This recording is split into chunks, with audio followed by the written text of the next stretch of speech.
Ladies and gentlemen, my name is Fred Puglia. I'm director of the Convention and Visitors Bureau, Springfield, Illinois, and we're here to celebrate a local filmmaker, a young lady who created the wonderful movie Jump In. And to start us off, we're bringing up Mayor J. Michael Houston of the city of Springfield, Illinois.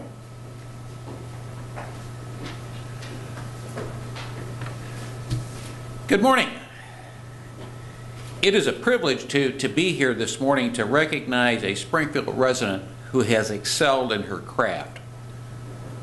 Kimberly Connor is a filmmaker. She is an artist. She is a success. We recognize her today because of her accomplishments are no small task. In creating a work of art, she understands a key notion in life that we must always bear in mind that your own resolution to succeed is more important than any one thing. It has taken both determination and perseverance to create Jump In. The tagline for the movie is, "Taking risks, there are no guarantees." And certainly Kimberly took great risk in making this movie here in Springfield. It literally is a dream come true, not only for Kimberly, but for the entire community. Traditionally, great directors are responsible for seeing that a film comes together with creativity and balance. But Kimberly is more than just a director. She is the producer, she is the fundraiser, she is the author, she is the screenwriter, and she is her own inspiration. From what was initially likely just a dream, Kimberly brought her vision for a full-length motion picture to life. She was the guiding force, creating a film with a deep sense of meaning. She filmed her movie here in Springfield. She utilized local talent, local resources, and local locations, and crew members where she could. A wise and great American hero once said, "My best friend is a person who will give me a book I have not read." Today, let me alter Mr. Lincoln's quote just slightly. A friend is a person who will give me a movie I have not seen. Congratulations, Kimberly, on a tremendous success in terms of making this movie. Sunday night, we all had the opportunity to watch the Oscars. So certainly this Saturday night, we're going to have our own Oscar celebration at the Hoagland Center as we have the world premiere of Jumping In. I eagerly await seeing your film, and I encourage everyone to attend the red carpet premiere this Saturday night at the Hoagland Center for the Arts. Again, thank you and congratulations. Kimberly, would you like to step forward?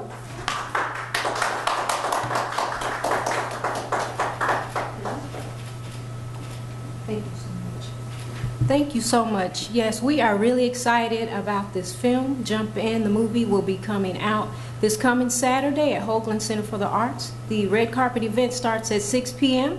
Tickets are available now. You can call directly to Hoagland Center for the Arts at 217-523-2787.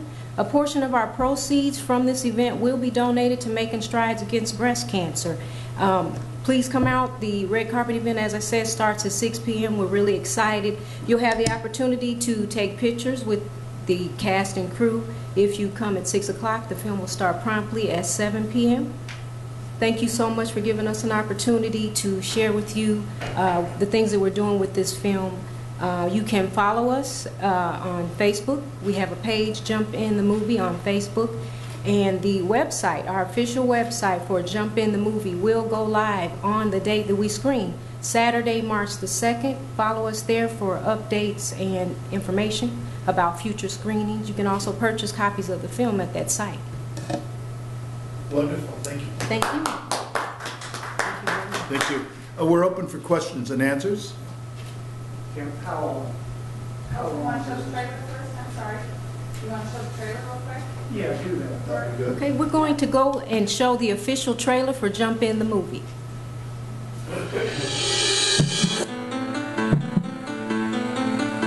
I've been hurt a million times.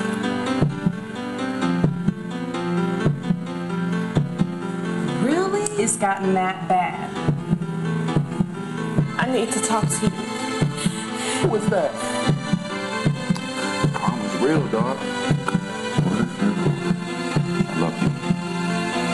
What if I go in there and I don't look up?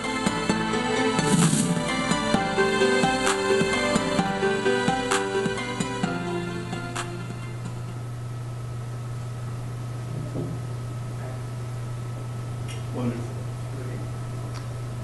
At this time, oh, I'm sorry, go ahead. How come you chose Springfield to make the movie?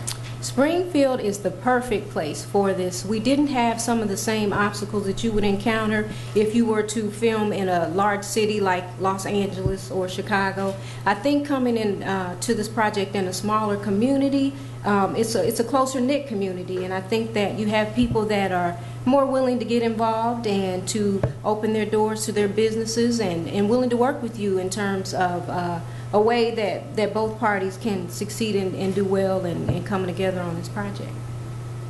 If you were asked to give a quick 30-second soundbite of what the movie is about, what would your response be? Okay, Jump In is about a young single mother that is recently divorced. She has just recently graduated from law school, and she is studying for the bar exam when she learns that she has breast cancer. The film is also about love. It's about forgiveness. It's about not being afraid to take a risk. Primarily in this film, we show not only the impact that breast cancer has on the person that is diagnosed, but also it shows how this disease also impacts the people around the person that is diagnosed, how it impacts our families and everyone basically that is in that person's life. I wanted to show a side of that. And how long was the movie? The movie has a 1 hour and 20-minute running time. Mm-hmm. What's going to happen to it after Saturday, after the premiere? After the premiere, we will hit the festival circuit. We will be entering a number of film festivals. We also plan to set up some screenings in some major cities like Chicago, Los Angeles, New York. Some of the major cities, many of the actors came from Chicago. We had an actor out of New York, a couple out of LA. So we definitely want to make sure that we get to those cities as well to share the film. What's your ultimate hope for the film to get picked up? Distribution. That is my ultimate goal, to get distribution for this film to actually screen in major theaters. That is our goal. That is our hope. Are you a Springfield native? Actually, I live here now, but I'm originally from Champaign. Born and raised in Champaign. And you still work at DHS? Healthcare and Family Services, I do still work there. Mm-hmm. And I know when last March we talked, we hoped to get this released last summer. Yes. What happened with that? Well, it's one of the things that happens in a lot of productions, and it amounted to scheduling. It was necessary for us to bring the cast members back, many of them, to shoot pickup scenes. So what we started out planning to do was to film for 10 days, and we actually ended up filming for 15 days, which kind of pushed everything back, which is why we did not screen last summer. And it's one of those things that you don't want to rush it. If you need to take extra time, you do that.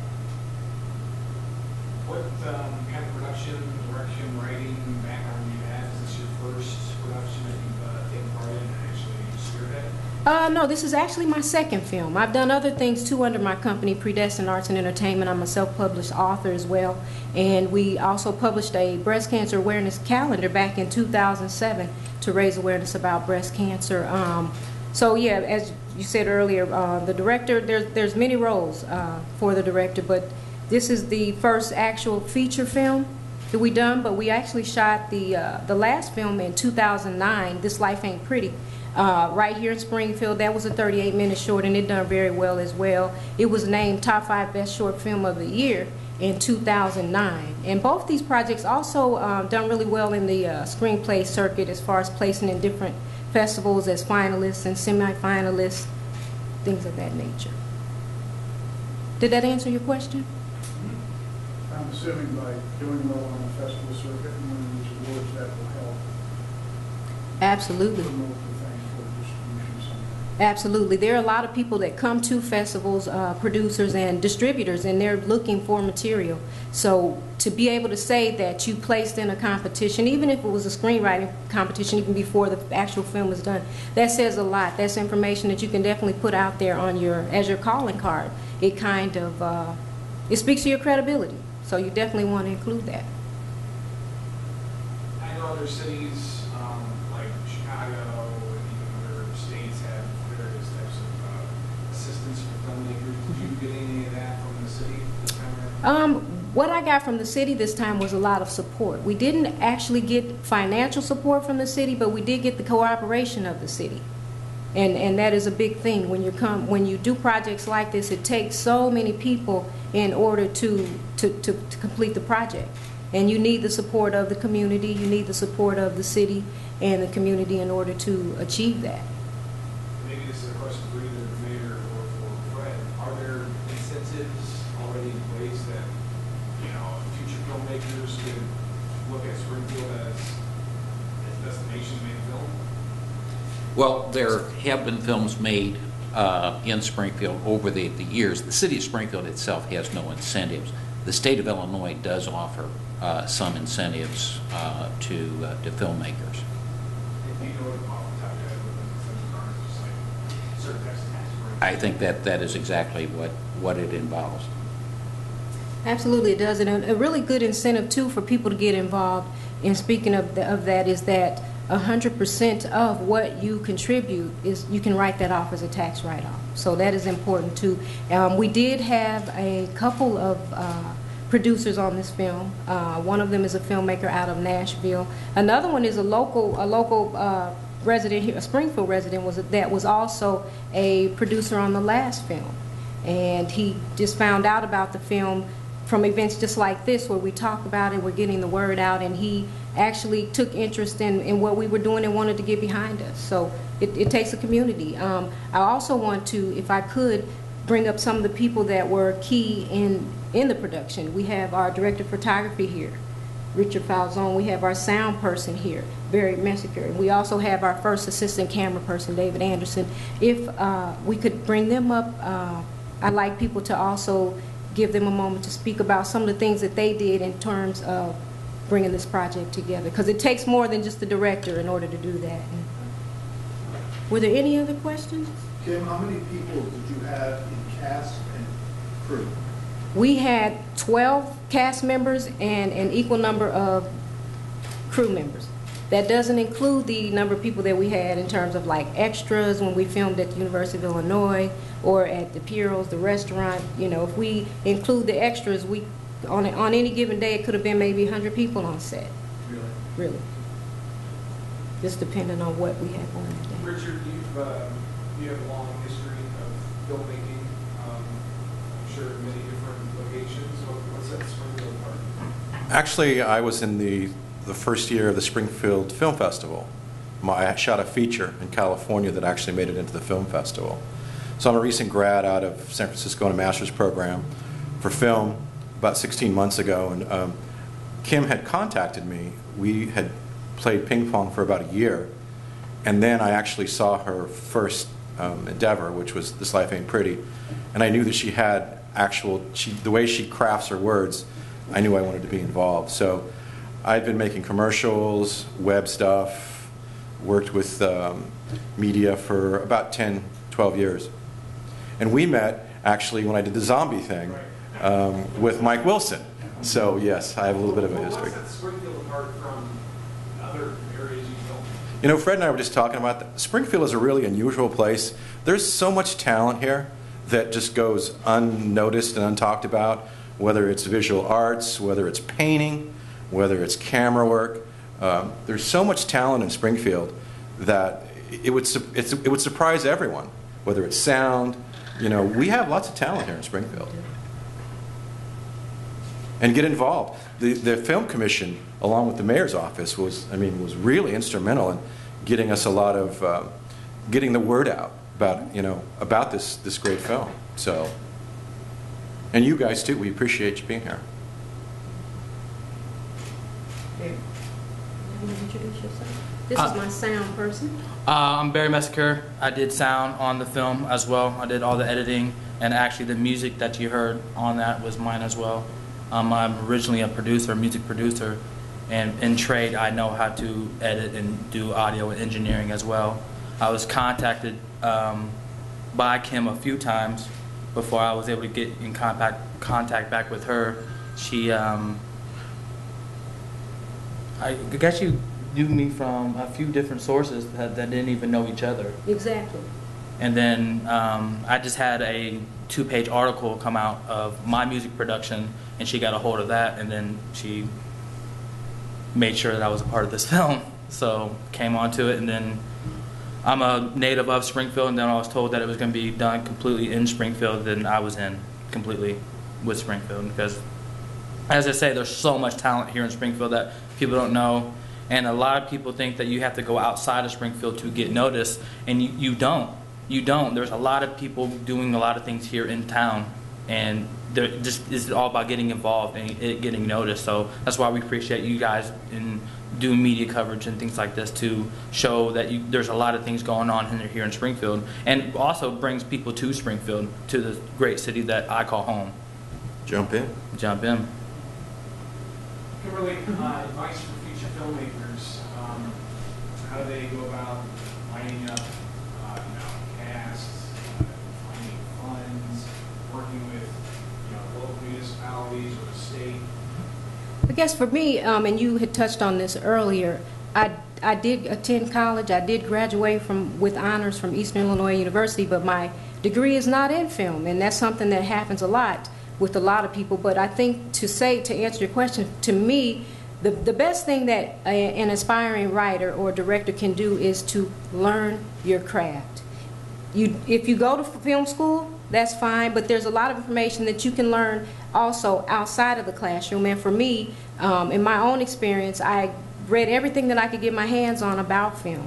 I studied film, and it's just one of those things, the more you do it, the better you get at it. And getting educated about the process, there's a lot of workshops across the nation that people can go to learn the ins and outs. There's some excellent books out there as well. So I guess my advice would be to, whatever it is, hone your craft, learn your craft inside and out, read, touch everything that you can about what it is that you want to do. And with all of us standing here today, I mean, we're living proof that you can take a dream and turn it into a film. We're standing here today with a film that will be premiering on March the 2nd, and it all started out as an idea 15 years ago. We wrote the script, and here we are today with a completed film that we're very excited about, that we're very proud of. The film's about a law student who finds out she has breast cancer. Is that something that's personally affected you? I am a 2-time breast cancer survivor, and that is the mission and the goal behind this film, to raise awareness about the disease, to have people stop for a moment just to think about it, to do your breast exams. If you have your mother, your sister, your aunt, the women in your life, and even men. 1 in 1,000 men are impacted by breast cancer. 1 in 8 women are diagnosed with breast cancer. So it's something that has touched everyone virtually, directly or indirectly. So that is the mission behind the film, as well as entertaining. We like to do films that raise awareness and social consciousness about issues that matter to us. One question I have is rating. Is this family friendly? Is it PG? Is it I say it's PG-13. You're going to be in for a treat, but you won't see anything that you would not see on primetime television. So I do want to say a PG-13 rating would be sufficient for this film. So come out March 2nd, Hoagland Center for the Arts, 7 p.m., 6 p.m. if you want to attend the red carpet event. Follow us on Facebook, Jump In the Movie on Facebook. Our official movie website will go live on Saturday, March 2nd. That is jumpinthemovie.com. You can also go to our page on YouTube, and that's Kimberly Connor. Type in Jump In the Movie there. You can watch our teaser trailer, our official trailer, as well as other scenes from the film. Thank you. Thank you. Thank you.